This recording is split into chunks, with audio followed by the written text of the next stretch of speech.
My name is Aldrin James Barbosa Gafood. My pronouns are he, him. I am currently a third year civil engineering major with a minor in sustainability in the built environment. My current hometown is Coral Springs, Florida, but I was born in Manila, Philippines.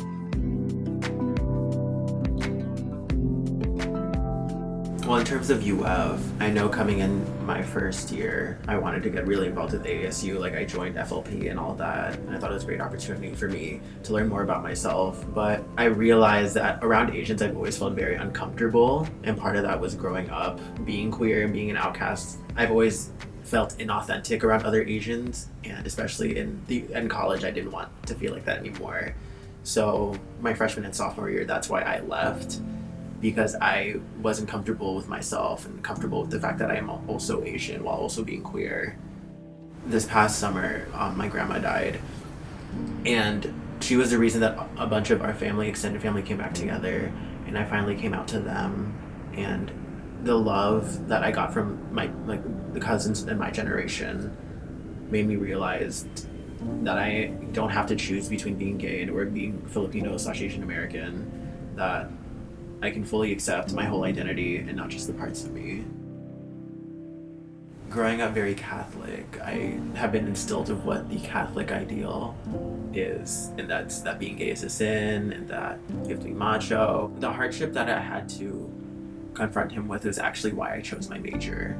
So I wanted to be an architect, or I wanted to be an architecture major, but then my family was like, no, that's not financially stable, and that goes back to the whole immigrant thing, which I don't totally get. So I chose civil engineering because it was the closest thing, and I love math and science, and I love STEM, and I love just learning about all of that. And then the conversation when the family was together for my Lola's funeral was, well, the boy cousins actually, it was the boy cousins, was, why did you choose your major? Why did you choose your path? And I was the only one still left in college, and they were all adults, and they're all adults right now. And I told them, it took me a lot to realize, but it just came out that I've chose this path because I've been preparing my whole life to be exiled by my family and be excluded, that I need to learn to be independent and not rely on them.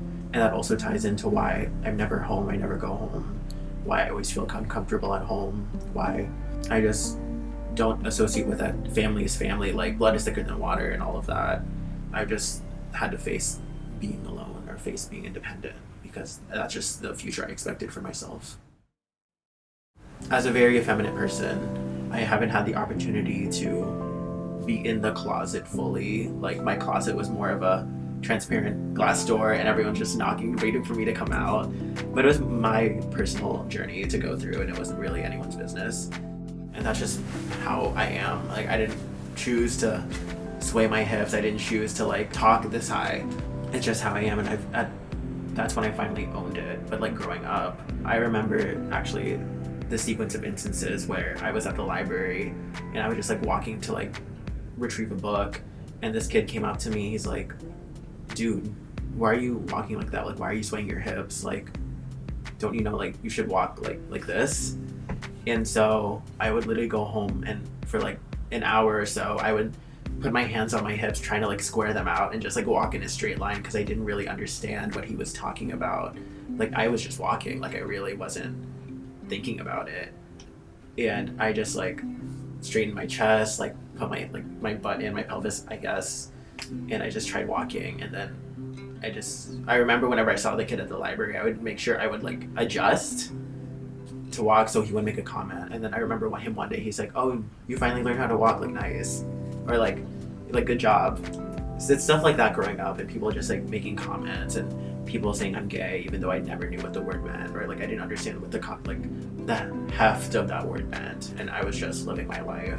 And then having labels placed up to me, that finally in high school I just said, F it, I'm just going to live my life.